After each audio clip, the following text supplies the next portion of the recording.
Welcome back to another episode of the Block Runner Podcast. I'm your host, William, always here with your co-host, Iman. What's going on, dude? And on the sticks, we got TJ. Hello. And joining us for the first time, we got Ian, the Hurricane Heinisch. Thank you for joining us, man. Yeah, man. Thanks for having me on. Yeah, so just a few hours ago, we were on a Twitter space with Moon King, and we were there for about an hour. We were talking about NAT. And so again, thank you for joining that Twitter space. It was there's like 2,000 people joining. What did you think about that? It just shows how strong this community really is. Like, more and more people are catching on to this because for me, this is like a no-brainer, and it should already be probably at $1 billion market cap. But like you talked about in the space, kind of like new concepts and new ideas and stuff that really breaks the fundamental way that people think of things. It takes time to penetrate into the community for people to really open their eyes and to accept something that is so detrimental to the norm. So, as we start doing consistent spaces, as we're doing consistent live streams, as the halving approaches and people realize, hey, these miners are about to get cut in half again. And Bitcoin, in my opinion, is not doing a 2x over its last all-time high. So, you have a perfect storm where people are going to say, hey, we need something to supplement these miners. We need something to add value for these big companies that have warehouses full of mining rigs. Like, they need some other incentivization, and NAT DMT's that. So, people are going to catch on. Once the miners catch on, this is going to skyrocket. And as in crypto, people chase green candles. So once the green candles come and you break that $1 billion market cap, heads are going to turn, jaws are going to drop. Michael Saylor will be talking about it. In my opinion, every Bitcoin maxi will be on board. Yeah, it's definitely an interesting dynamic. That Twitter space in particular, let's just quickly go over it and then kind of get your introductions in so people understand your background, because it's very interesting background. Yeah. Because, my observation is a couple of them, right? It's like we're in the heart of a bear market. And if you understand the context of how NAT was created and its origin story, it wasn't like a standalone event, right? It was in the midst of a pretty big explosion of Bitcoin ecosystem activity, centered around ordinals and BRC20 tokens and runes and, TAP protocol. There's a lot of shit happening from early 2023 till the beginnings of 2024. It was a 12-month time span. And billions of dollars was part of that ecosystem's growth. Several tokens ran to multi-billion dollar valuations, got listed on Binance, all this stuff. Some ordinal collections, were right there competing neck and neck with CryptoPunks in value. At one point, Magic Eden was doing more revenue than OpenSea because it was supporting ordinals. It was a big deal. Yeah. Right? But fast forward to today, NAT was one of the things that was happening at that time. And then we had a Twitter space this morning, and it's the thought occurred to me, man, of all the things that happened during that run-up, it's this is the only community, the only thing that's still alive that's has thousands of people still interested in it, and further organization is happening, and there people are aligned and continuing what started 3 or 4 years ago. Yeah, worldwide too. We had a translator. That was my second thought of how weird this fucking is. Yeah. This back and forth between English and Chinese, Mandarin, and the translation between the two worlds. Holy shit, this is definitely unique, right? So, what are your thoughts on that? Because the context of your understanding of the Bitcoin ecosystem, what is it? Were you paying attention at that time? Yeah, it's funny that you say that because I'm literally staring at my old computer that has my Xverse wallet. I remember last bear market because I honestly thought I had bought NAT a while ago when B-Roots first got in, way back, when I was buying ordinals. And I'm looking, what are those goofy cartoon ordinals? What's the name of those? Taproot Wizards? I was just looking. Well, there's a lot of, Bitcoin puppets maybe, or... No, it was the... they're all kind of goofy. Yeah. Yeah, anyways, I was just looking and I'm like, what is all this stuff I have? And I found I had Bitcoin in there. I had all this different stuff in there. Yeah. And so I was in the trenches last cycle, and it was, you know, it was the stacks ran up. Stacks ran up. And guess who made the most money? It was the Asians. It was the Chinese crew. And that's who you had in our space today. So it was cool to see, because these guys are seeing, you know, what, like, they're catching on, and they're smashing it in this space. And why is not DMT still around? Because any great business is built. There is a problem, and you come in and you bring the solution, and it's profitable, because there is a real problem happening with Bitcoin. And every halving that goes by, it's going to be a bigger and bigger problem. Every time Bitcoin gains are diminished, which we saw significantly last cycle, it shocked a lot of people. Everybody thought Bitcoin was at least going to 250K, and Bitcoin, you know, topped out, didn't even get to 150. So, you know, that's shocking for a lot of people. And I think the reason NAT's still around is because the problem that NAT solves is getting bigger by the day. So that's why you have such a strong community. We smashed it with the Welsh coin.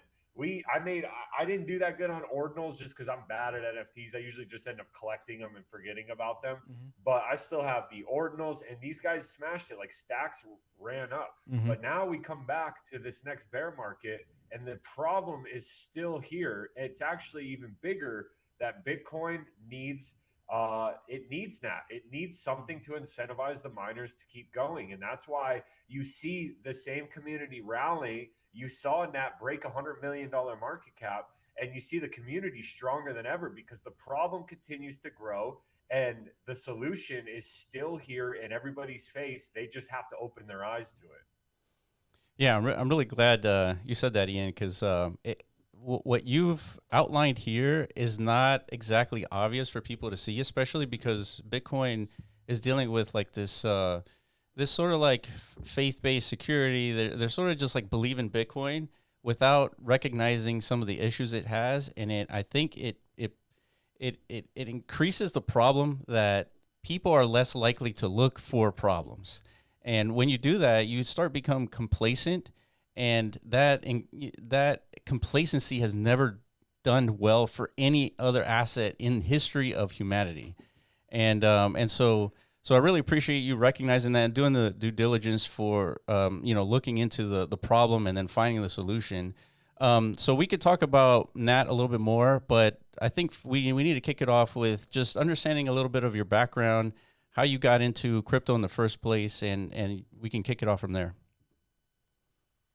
Yeah, so for those who don't know, I was in the UFC, still have my UFC contract, just marked as retired. I was number 9 in the world at middleweight. And, during this time, I got into the GME, the AMC run, Dogecoin, Ethereum Classic. So that's why this Robinhood run has been so like near and dear to my heart. And I love it. I think it's the perfect narrative and the best thing that for crypto, because Robinhood knows how to onboard normies. That's what they do. That's what they built their brand on. And we'll go more into that in a minute. But, I was fighting in the UFC and I got a really bad brain injury in training. And, I had just bought my house with AMC money. I put 10 grand in at $7 and wrote it up to $50. And I was like, wow, I just made the most money of my life, like gambling on a meme stock. And then I was like, what's the next stock? And I was so pissed at the hedge funds and Kent Griffin or all these guys, or whatever his name is, the Fidelity guy and Citadel guy. And I was mad at Robinhood too, because they shut the buy button off on GME. And I was like, this isn't fair. This whole game is rigged against us. And then I found crypto, and then I smashed it on Dogecoin. I think I bought in at like 7 cents and wrote it up to, around 60, 70 cents. And I was like, oh, they can't shut this off. It's run by a blockchain. It's permissionless. It's trustless. And that's when I got my brain injury during that time. And the only thing I could really do, I didn't know what I was going to do. I needed to get this experimental stem cell treatment that I wanted to do, because it was one of the only options I have, which was putting 50 million stem cells in my brainstem to hopefully heal this brain injury I had, because I had terrible symptoms and they just were not going away. and I jumped on a Twitter space of this coin that was Joe Rogan's dog called Marshall Rogan Inu. And I went on there and I'm talking to the devs, and I had a fight scheduled. I spent 10K on a fight camp. I got bumped in the head again. I tried avoiding it. And then I had to shut it down. I had to tell the UFC I can't do it. Like, I'm messed up. Like, I have some serious problems. And the stem cell procedure was 30 G's, and it was expensive. I could afford it, but I was going to be really strapped because fighters don't make that much money. And I told my whole life story on this Twitter space, and the devs hit me up after. They said, hey, send me your ETH wallet. And I was like, okay, cool. And they sent me 10 Ethereum when Ethereum was $3,000 a coin. And I was just in shock. I called the stem cell place, and he said, yeah, we take Ethereum as payment. And boom, I sent it right over. And I was just like, wow, crypto is the future. That's crazy. And I went and got my treatment done. And after that, I just went all in on crypto. That's insane. Yeah, that's unbelievable. That's such a crazy story that a brain injury really brought you to crypto. Well, and like that, the crypto community actually, like, you know, isn't this evil thing that people, you know, interpret it to be. Like, there's actually people with a heart out there. Yeah, that's pretty wild. That's, man. So, so what do you mean by you're all in on crypto, right? Like, what does your day-to-day activity look like? I'm sure it's very similar to like what we do, because you know, our onboarding experience, I think everybody's onboarding experience is, well, it's definitely not like what you experienced. Yeah. You know, it's simply like, okay, we heard about this thing, right? In my case, it was Bitcoin in 2014. You know, I heard that it ripped really hard, and then now it's down really hard. So I figured, you know, let me buy $50 of this thing. And then, you know, because it wasn't moving much for a while, I just kind of lost interest in it. And then I came back a few years later just to check in on it. And I saw that $50 thing was now worth like, you know, $600-700. And like all of a sudden my interest, or like the alarm bells went off in my head. It's like, okay, this is something worth paying attention to, investigating, like understanding why this thing went up in value. Yeah.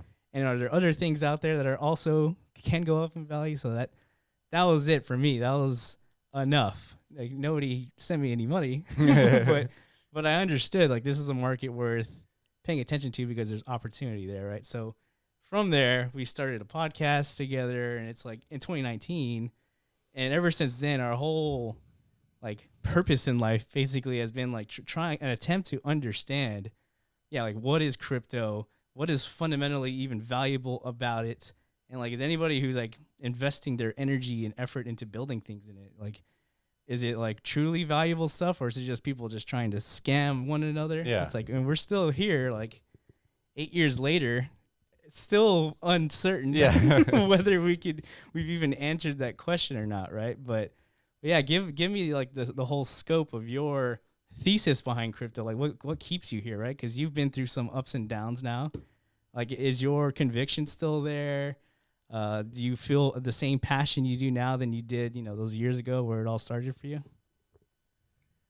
Yeah. So, going back to just kind of my day to day. So what was so unique about this coin, it was during tax season, and they had like something stupid, like 15 and 15 taxes, and nobody cared because they gave away, I think close to $5 million to fighters. Like, a fighter needed a car, his car broke down, he needed to get to the practice so he could train for his fight. Boom, they bought him a car. They doubled this fighter's purse. Like, it was just like insane. And I onboarded so many fighters, and B Roots was actually one of the guys, and Jake Gagan. I went on Jake Gagan's show before I even had a name. I think I had 5,000 followers, and I told him to buy Marshall Rogan Inu at like $5 million, and it went to $270 million market cap. Wow. So it was a crazy time. Unfortunately, it was the top when they got a picture with Dana White, but and the UFC called it a scam, and Crypto.com got really mad because UFC fighters were shouting out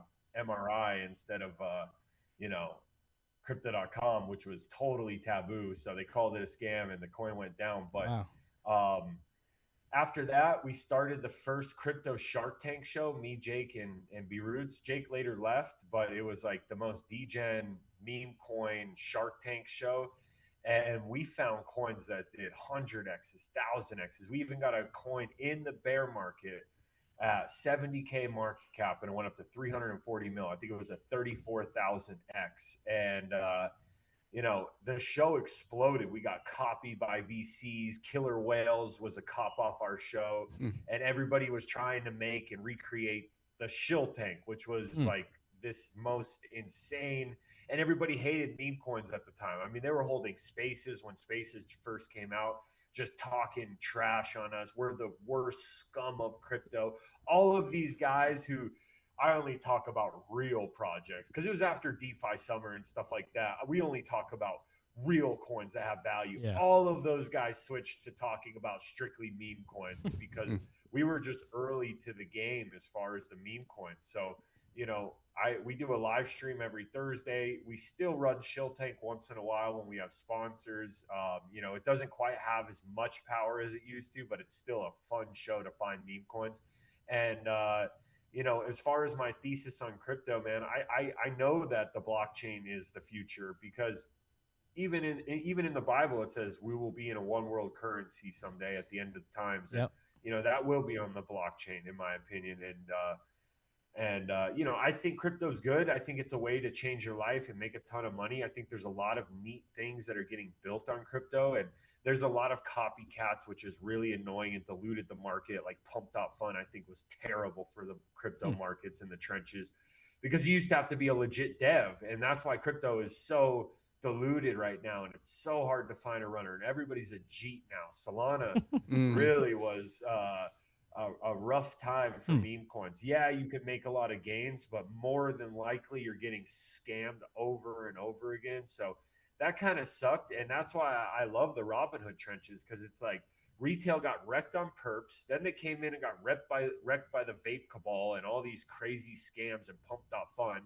But now Robinhood is saying, we're going to embrace memes. We're going to embrace RWAs. And all they have to do is press a button and list one of these coins, and you're going to see the biggest pump you've ever seen. And I think it completely crushes the trenches of Solana because people are sick of it.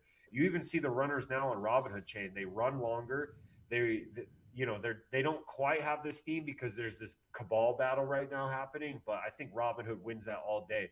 They have access to 27 to 30 million retail users who, with a click of a button, can now get a Robinhood wallet and be able to buy meme coins. And when they get listed, they'll be buying. Retail will return to the last place they won.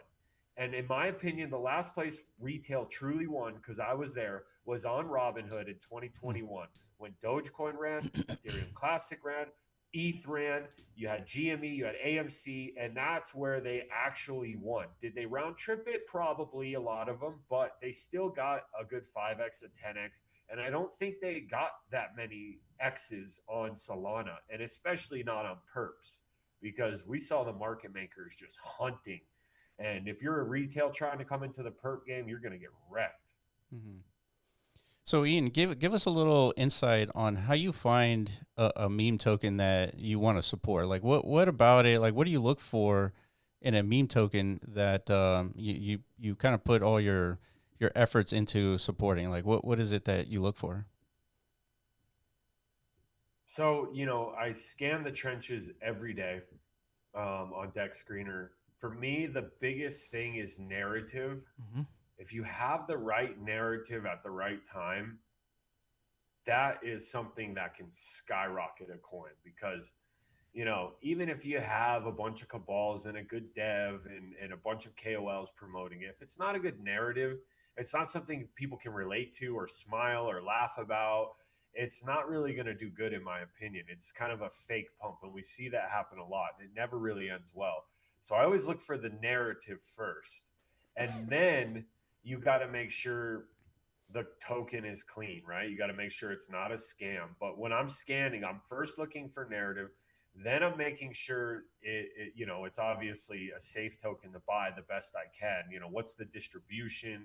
You know, what are people saying about it on Twitter? Yep. You know, what does the contract look like? And once that checks out, then I look for a community. Does it have a community starting to catch on? And is the dev legit? Like, but what attracts me first and foremost is a good narrative, because, you know, timing's everything in crypto. And if you time the right narrative, And at the end of the day, people will chase green candles no matter what.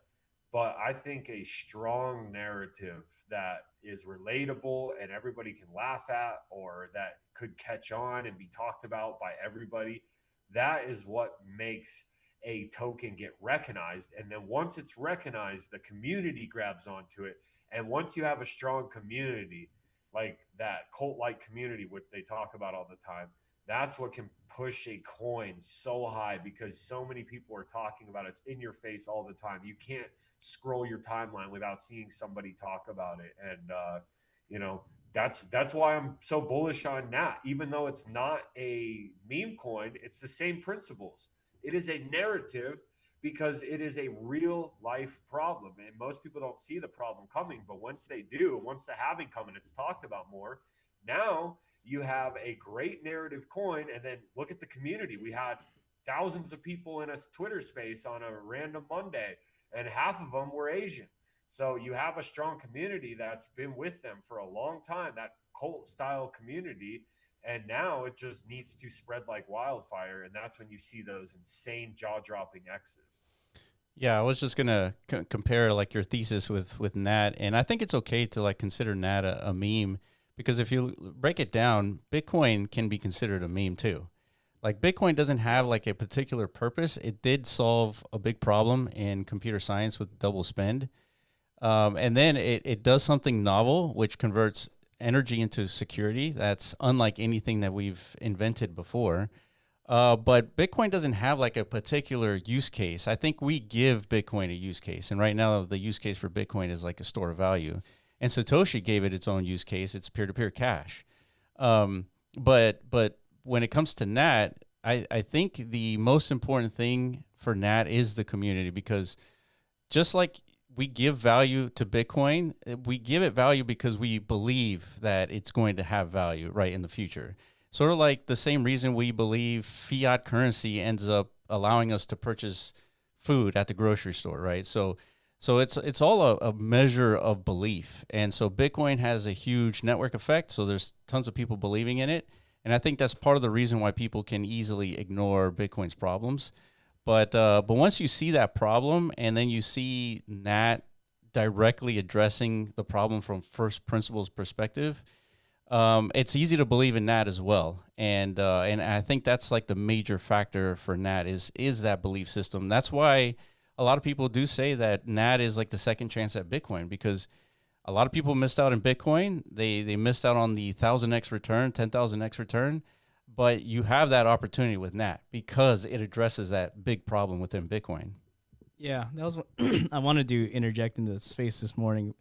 Somebody set forth as like a challenge, right? Like the easiest or the shortest way to explain. Yeah, I think Ian asked that. Yeah, what was it again? What was the the most simplest explanation for NAT? Yeah, exactly. So that people explanation, or like, I don't know.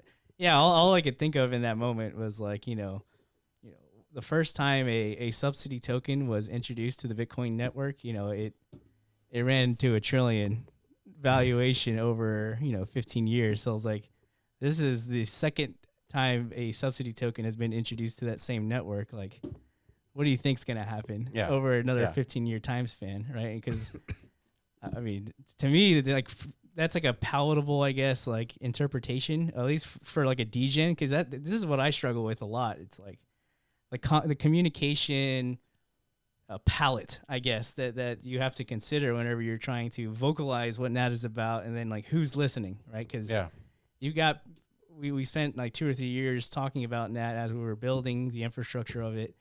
But our audience there was like Bitcoin natives, right? Bitcoin people who like have a genuine interest in Bitcoin and the novelty of the tech, even though it's like dinosaur tech compared to all the other chains. Mm-hmm. There's people out there who appreciate that and they think that's like a feature, not like, something to scoff at, right? And typically that was what festered from the Bitcoin ecosystem renaissance of ordinals, right? And that was our demographic. So our messaging was like, it would hit, right? It had impact. But so we've exhausted ourselves to that audience, right? We spent years talking about NAT and building community from that core audience. So it's like, okay, where's the rest of crypto interests at, right? It's people in Solana, it's people on Robinhood chain, it's people on Base, whatever.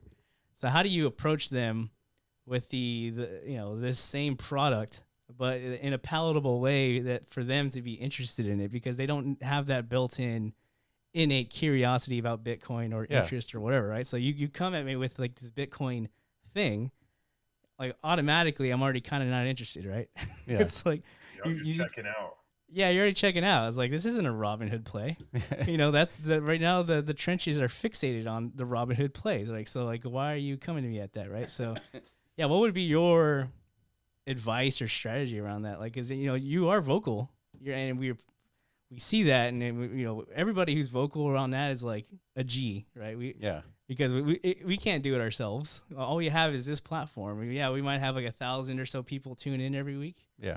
But that ain't shit, right? We need like hundreds of thousands of people to kind of hear this message, right? So like, what is your approach? Because you're deep in the trenches of crypto, not Bitcoin, crypto, right? So how are you going to communicate to that audience what NAT is about and get them interested in it?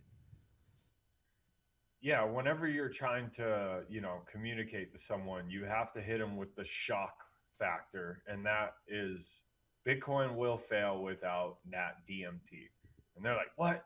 But there is a solution. Now you probe the curiosity, and then you have to tell them the problem. Look, Bitcoin is like a business, right? All of these people are mining this, but the problem is we saw the diminishing gains, and people really saw it last cycle. Like, you still had some good X's with it, but everybody expected Bitcoin to go a lot higher, in my opinion. I feel like a lot of people are broke because they didn't see that blow off top. And you saw that massive liquidation by Binance on October 10th.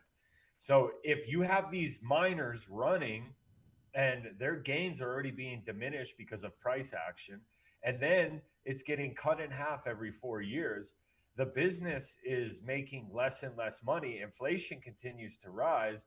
So why would you not add a product that you don't have to change anything else except just opt into it? And now it's going to pay you exponentially more to run this business, which is mining Bitcoin. And not only that, it's going to make it safer. It's going to make your product more strong. It's going to make the network more secure. So for me, it's like, it really is a no-brainer. You just need someone like Michael Saylor or like some big people who are in the background, Satoshi era, like that. Really, they're not even big on X to really see this and catch on. One of those big businesses that has warehouses full of miners and says, you know what? We're going to take a chance and we're going to adopt this. And now we're making so much more money already. This coin's going up. Our rewards are growing exponentially. This is a no-brainer. So then they tell other people, and then everybody starts doing it. And then you have one of those big, loud Bitcoin voices that everybody trusts and knows. And they come out and say, hey, this is good for Bitcoin. Everybody should be using this. And that's when you just see the price action explode, and you see just everybody adopting this. So, at the end of the day, if you're going to try to explain it, Bitcoin will fail without NAT DMT. Why? Because Bitcoin miners are running out of options, and they are not going to be able to continue to sustain the mining without more monetary incentivization. And in order to do that, DMT NAT is the answer, because they only have and correct me if I'm wrong, because I'm not the techiest guy, and I'll admit it, but I see the vision and I know how to market. All they have to do is opt into this program, do the same mining. It's not like you have to buy a new rig or anything like that. And now you're getting rewarded, and you're mining with every reward DMT NAT. And as that price goes up, breaks $1 billion, breaks $2 billion, breaks $10 billion, you have a sliding scale on the website. You can see how much you're going to be getting. And now you're doing the same thing, and it's basically a reset on your rewards, and you're back making more money every year, every cycle. No brainer, case closed. Everyone should adopt it. That's it. Dude, you said it so perfectly. It's kind of like unbelievable. It's almost as if like yeah, we're gonna clip that. Yeah, we got to clip that. Yeah, I think you're 100% correct. Yeah. One of the interesting things about NAT is that it is a more efficient security budget than Bitcoin is, just because of the halving, right? But what's interesting is that as Bitcoin reaches, 10 trillion, 100 trillion, as people are predicting, and over time, the revenues from miners that receive Bitcoin, it keeps getting halved. But because NAT exists as a second subsidy, and it comes really from Bitcoin, it's it has the ability to grow with Bitcoin. And so without NAT, the security budget continues to erode away, and therefore miners continue to go bankrupt, and Bitcoin mining becomes more centralized. And when it becomes more centralized, there's a bigger threat vector, because now you can go to one of the main miners and you can pay them. You can essentially bribe them to, ignore transactions or only submit these particular transactions. And then the confidence of Bitcoin ends up disappearing as a result of that. So what NAT ends up doing is that because it's a separate, like a market-driven asset, as Bitcoin grows to 100 trillion and the miner revenue continues to erode away, NAT can continue to grow. And as it grows, it actually provides more value to the Bitcoin miners than Bitcoin does over time. And because it can grow, you have a security budget that ends up growing with Bitcoin. And what's the most important part about NAT is that if you look at the competing solutions, all of them compete by changing the code from Bitcoin. So that's like changing 21 million to infinity, using proof of stake instead of proof of work, taxing Bitcoin holders, and removing Satoshi's, 1 million Bitcoin and then distributing that to Bitcoin miners. All of these imply that the fundamental value of Bitcoin ends up completely getting canceled by these updates. And these are proposals from Bitcoin, like talking heads. Like, this is what they are proposing. And so what ends up happening is that they're addressing this problem. They know it exists. They don't talk about it because there's no obvious solution. But they're addressing this problem from inside the box. And there is nothing that you can do to the code of Bitcoin that addresses this problem. Literally nothing. And so thinking outside the box, the only way to solve this problem is from first principles. If Bitcoin miners are having their revenues erode away, exponentially decay away, then you just need to deliver them more money. So the way you do that is through a market-driven second subsidy, where if people recognize that there's an imbalance of security towards value of Bitcoin, then they just buy the underlying asset as a hedge. It goes up, it solves the problem. If it's like too valuable in terms of security, then they sell it, and sort of it has a market equilibrium discovery price. So this is the thing that people haven't really thought of, and like it wasn't even an option until now. And because it exists, it's even better because it's like it's operating, right? It's been operating for 3 years. Miners have adopted it over like a year after it started being directed to the miners. And then people get to see this experiment actually happening in real time versus us, debating on what's the best solution. Because I think that's part of the problem within Bitcoin is like there's too much debating and there's not enough doing. And I think this is like the best example of addressing the problem through like this immune system that Bitcoin has like erupted over the last 15 years. So yeah, I really appreciate your kind of like your take on DMT NAT and applying it to, the whole meme culture and all that stuff. And I think ultimately it boils down to that people are looking for opportunities. Right now, the opportunity is in Robinhood. Why? Because there's a lot of volume and attention on Robinhood for good reason, right? It's bringing something new to blockchain, which is real world assets to the blockchain. But the opportunity isn't exclusive on Robinhood, right? It can happen in other places, and I think that is ultimately what people are looking for. And I think you and Moon King are doing the best job at sort of uncovering these opportunities. Yeah, usually when everybody's looking one way, just like everybody was looking at Solana when Ansem coin was running, Right.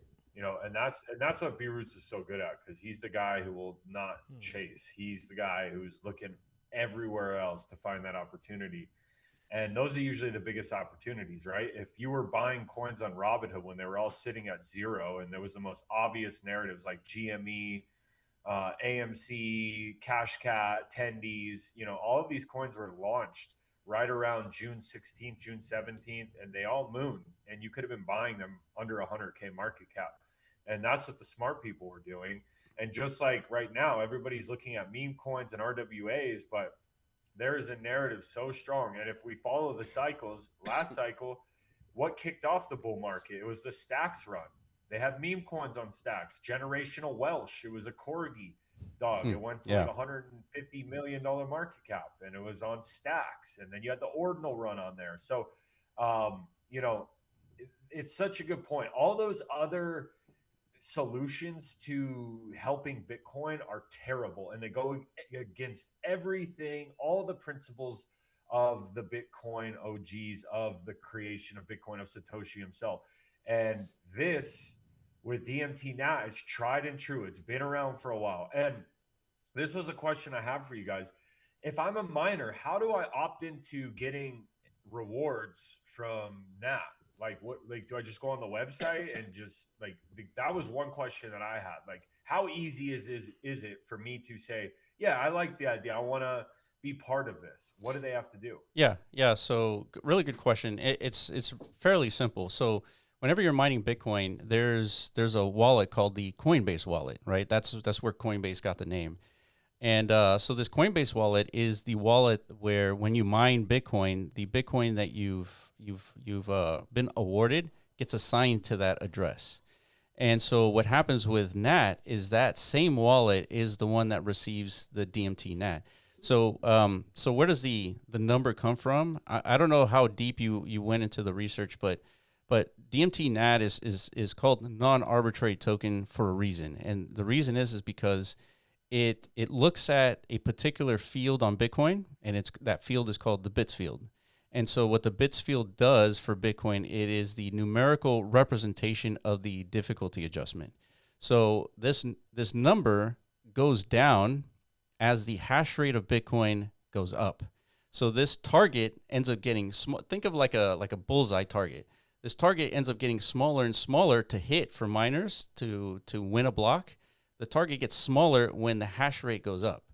So we tied. So the protocol of digital matter theory, DMT, is tying that bits field to the actual value of the bits field as the numerical representation of the tokens themselves. So if you do that for every block of Bitcoin, you add the bits field for every block, and you get roughly 290 trillion supply.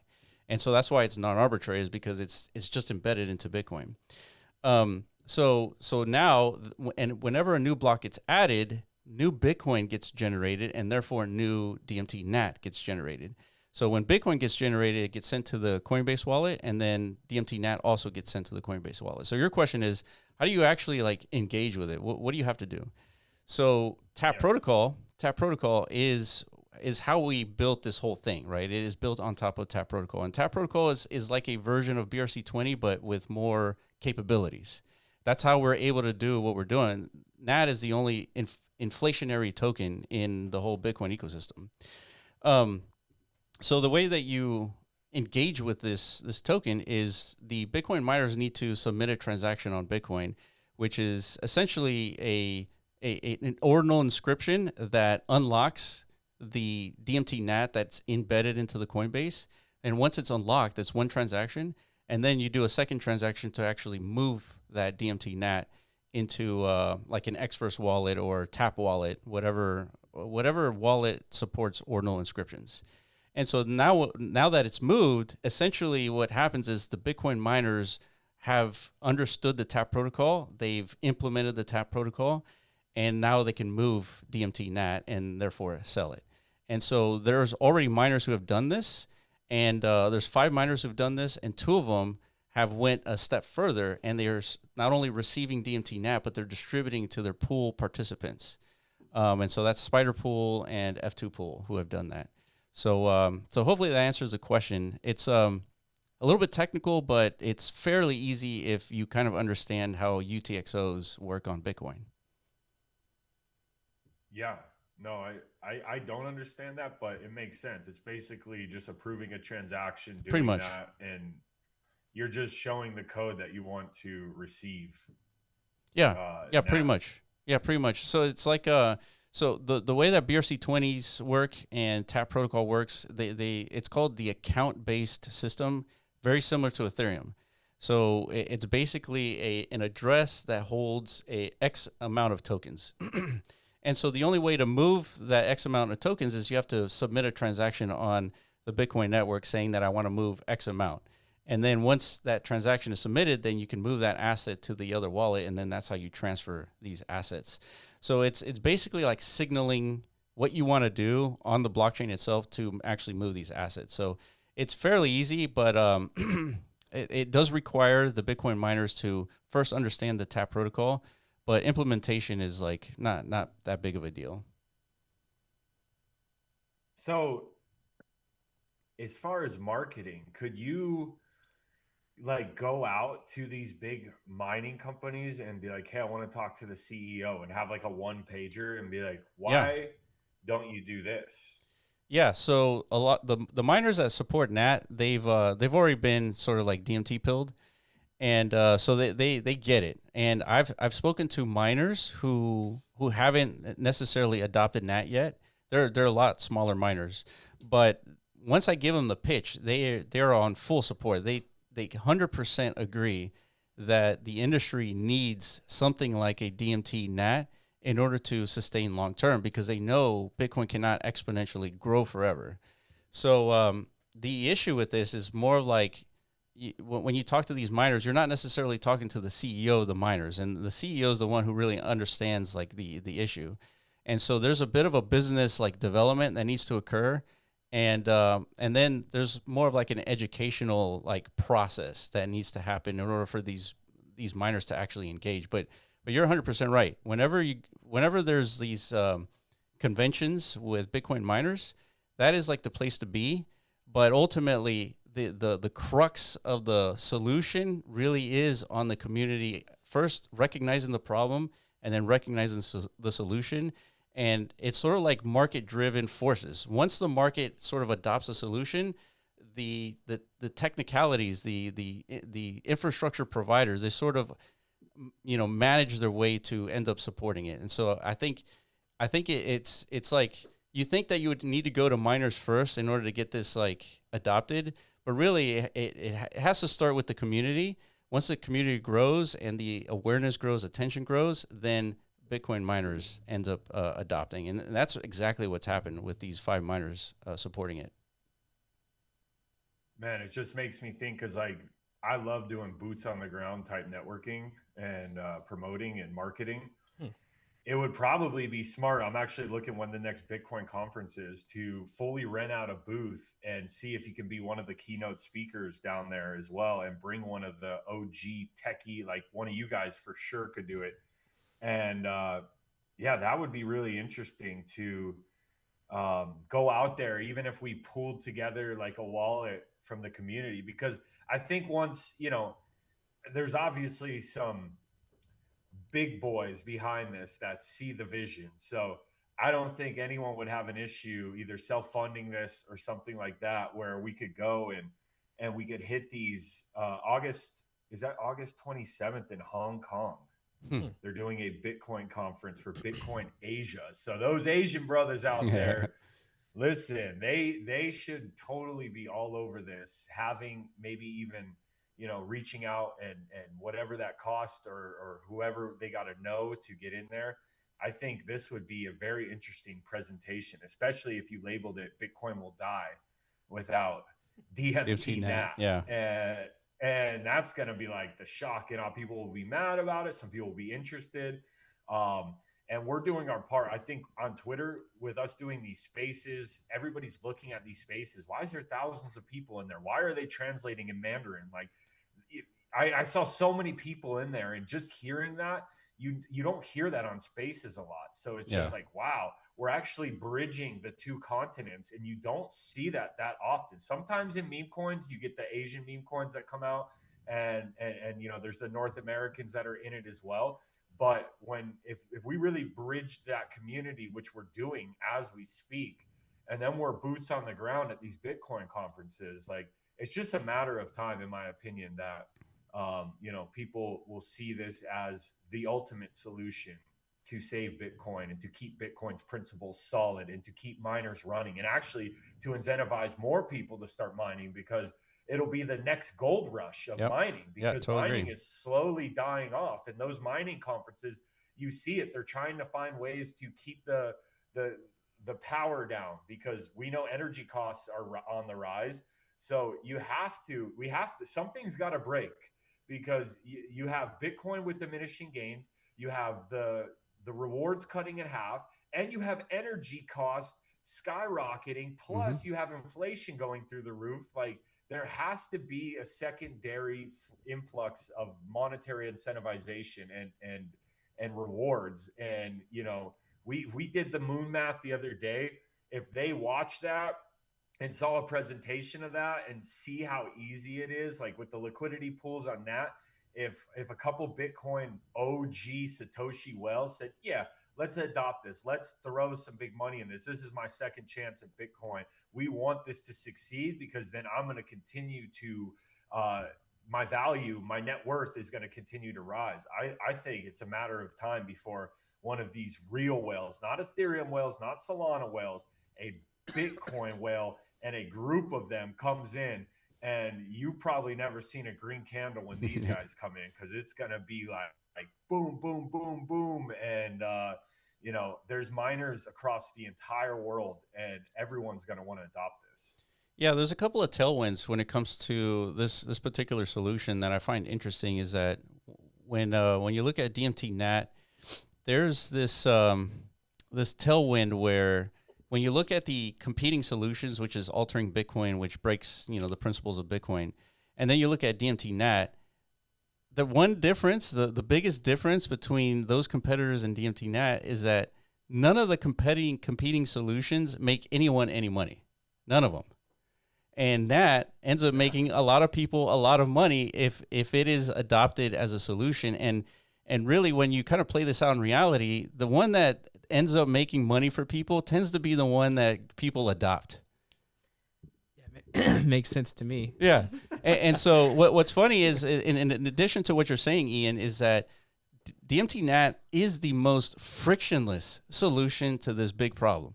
It's the most frictionless. If you look at the competing ones, let's assume that people are okay with making Bitcoin infinite, right? Let's just assume that that's okay.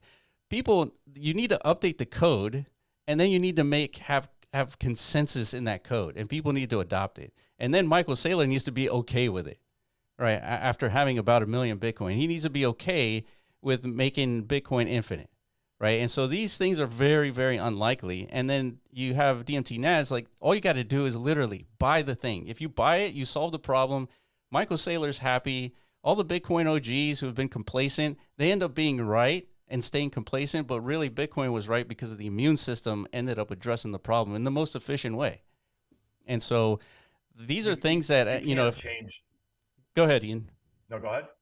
I was just going to say that these are things that I feel very confident going to, like, these conferences and talking about this, because they know that this is a problem. They know it. The only reason they don't talk about it is because there isn't an obvious solution. And this is a bigger problem than quantum computing, because quantum computing has technical solutions. The hard part is just implementing those. And but this economic problem is not something that you can address with code, and that's predominantly the reason why nobody talks about it. But it's fundamentally the biggest problem in crypto, really. Yeah, and like you said, you can't change the supply, because that breaks the thesis for everybody. Talk to any Bitcoin maxi, like, what makes Bitcoin valuable? If you ask them that, well, it's math, because there's only 21 million Bitcoin that can ever be made. And if you break that thesis, it breaks the whole narrative of Bitcoin. Like, it's literally, in my opinion, impossible to do, because if you do that, you're putting the entire network at risk. You're putting the entire thesis and the entire narrative of Bitcoin being digital gold that is backed by a mathematical equation that has a fixed supply, and that's why it's better than fiat, because we know That's fiat's right. getting printed every single day. Like you're totally breaking the entire thesis. So I think like if you guys had a keynote speaker spot on a Bitcoin conference, a mining conference, I think that would really stir some things up in the Bitcoin world. And I think it's great what we're doing on spaces, on live streams, and it's like preaching this new message of a solution to the biggest problem that nobody wants to talk about because it fuds their bags. That's right. And you have the quantum computing narrative coming up. So if security gets even lower, that's an issue in itself. So it's like, man, this is, I feel underexposed. The more Yeah. I learn about this, man, I'm like, dude, I need to load up with everything Yeah. because it's like, I go ahead. totally feel you because the more we think about this often, obviously, we think about it a lot, and I'm an engineer, so my background is in engineering, and so I always try to spend a lot of time poking holes at things just to confirm my thesis. And I don't Yeah. see any other way of solving this issue besides NAT. And really, if you were to design a solution to this problem, it would kind of look like what NAT looks like. It's a free and fair token. There's no single person that holds more than 1% of the supply. It started out with 20,000 people, and now there's over 40,000 holders. And it has like organic adoption from the Bitcoin miners after about 6 or 7 months after directing the DMT NAT to the miners. And then on top of that, this token launched without focusing on this problem. It was just like an experiment. And it sort of morphed into a solution to the biggest problem on Bitcoin. And it's all organic, right? And so if you were to design this, it would look exactly like the NAT token. So Ian, we have a few more minutes. Let's kind of cool it on the NAT talk, and let's get your like how do people find you? How do they engage with you? What should people do? Yeah, so I'm sure this conversation is going to continue because I know we're going to be pushing this narrative hard because I think this could be the biggest sleeper of this cycle, and this could be where you get those life-changing gains. This could be that second shot at Bitcoin, truly. And if you guys want to find me, I'm Ian Heinisch MMA on X, and if you want to follow us on YouTube, we are the Crypto Kings on YouTube, and just lock in with me there. I do meme coin calls, like we like to call ourselves, because a lot of people come with this really tribal mentality in crypto, and we learned last cycle, don't be a maxi to anything. Mm-hmm. Whether Yeah, it's meme coins, I don't care what made you money last cycle. Lose that.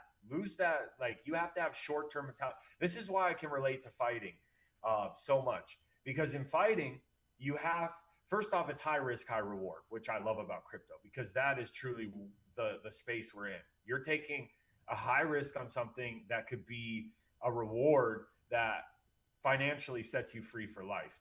But also, you have to have short-term mentality. You can't remember your last win. You can't base your next fight off your last loss. You have to come in there with a completely new mindset, with a game plan, and you have to adapt in the fight. You might go out there and say, I'm going to wrestle the whole time. The guy stuffs 3 takedowns. Now you got to strike. So you have to rely on that. So you might be coming into this cycle and think, oh, well, I smashed it on a couple of meme coins on Solana. Well, meme coins might not be the narrative. We are gains maxis. We will go where the gains are. I don't care if it's a utility play, if it's a Bitcoin play, if it's a Solana play, if it's a Robinhood play, if it's a Pulse Chain play.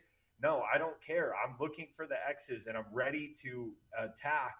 I'm ready to invest in the next narrative. And if you're chasing this, which most people will, they'll hear this, it'll go over their head, and you'll end up chasing the green candles.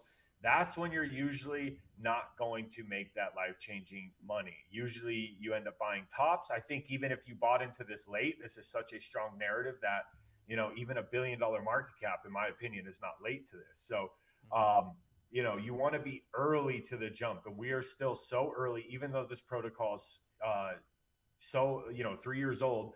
But guess what? The problem is continuing to rise, and we know that there's going to be headlines about what is next for Bitcoin. What's Bitcoin going to do with quantum computing, with security, with miners? All of these things are coming. So if you know that the storm is coming, you know this narrative is coming, why not hedge yourself in a protocol like NAT DMT and enjoy the ride? I mean, there's really not much downside to this. So follow me on X. I bring, insight videos, content, and just my whole market analysis and thesis for this market. And subscribers get the early alpha. If you guys ever want to subscribe, it's a $7 a month, which is basically skipping one Starbucks coffee, and you can be a subscriber. And I'm basically all over crypto Twitter and YouTube, and I actually just started a TikTok too, Ian's Trade Zero. So Nice. not as big there, but I figured since I got suspended for 4 days, I was like, geez, bro, I got to have multiple platforms. So that's where you can find me. And we are live every Thursday, 12:30 Eastern for the most part, unless we have scheduling stuff. So keep an eye out for the Crypto Kings live stream. And appreciate you guys having me on, man. This is, we did a live stream we did a Spaces call earlier today, and now we're doing a recorded live stream. And, the more I learn, the more you learn, the more bullish. How can you not get more bullish, right? Yeah, I really appreciate your time, Ian. And we actually use your strategy in the YouTube channel. Is people are actually looking for opportunities, and it doesn't matter where that opportunity is. And so it's sort of like our responsibility to go and look for those opportunities, because we like to know what's happening. And we like to adjust. We're builders in the space too, so we like to build where the people are. Yeah, I was gonna say it's not. Yeah, we have like a dual purpose in this market, I guess. It's identifying opportunities and then trying our best to introduce some of our own, I guess. Yeah, right? Like, novelty. Yeah. Yeah, NAT being a pretty big success, I guess, under our belt. Like, again, because it was something completely experimental. Like, we came into Ordinals as oblivious as everyone else about, like, what the fuck are we doing here on Bitcoin? Yeah. It's like, what do you mean? We're minting shit on Bitcoin? Like, that's weird. Yeah. But, through that, like, deep, like, affinity, I guess, we just discovered something innately interesting about Bitcoin compared to every other chain. And it was this whole data substrate layer where you can issue new tokenized assets that are anchored to the patterns on Bitcoin like that. And that, why is that important? Well, if you understand, Will's favorite topic, the thermodynamic, second law, right, of all that, like it actually does imbue some sort of immutable properties to this new class of tokens that you can't do elsewhere, right? So we thought that was interesting. A community like was built around this concept, and like we've been discussing, there's a live token, which we think getting to 150 million market cap is pretty impressive. Yeah, because again, we studied the market, and that's really hard to do. Like, genuinely hard. I mean, fucking Brian Armstrong, strapped on a PFP picture. It shot up to 30 mil, but it quickly like went to zero just because he took it off, right? So it's like the CEO of Coinbase can't even really do it, right? Yeah. Right. So it's like Jimothy couldn't even do it. Yeah. It was talked about by the White House, Minecraft, Google, like right. So with a market that is in diminishing gains, a coin, a protocol that can significantly make people, miners, more money, there is, in my opinion, no reason it shouldn't be adopted by everyone. And if it can take a percentage of Bitcoin's market cap, you're talking not a portion of Doge's market cap, not SHIB, we're talking Bitcoin. So for me, this could have the highest return of this entire bull market. And if you're watching this, you are early. Yeah, there you have it, folks. That is the opportunity. That is the point of the YouTube channel, is to discover these opportunities. And here it is. This is your chance at a second Bitcoin. And I'm sure you've heard that a lot, but this is for real this time, right? So thank you again, Ian, for joining us today. All the links to find Ian will be in the description. So make sure you hit him up. Tell him the Block Runner sent you guys. And Ian, again, thank you very much. Let's keep the Twitter Spaces going. Let's have you come on again here pretty soon. And other than that, thank you for showing up, and everybody else, thank you for watching. We'll catch you in the next podcast. Peace.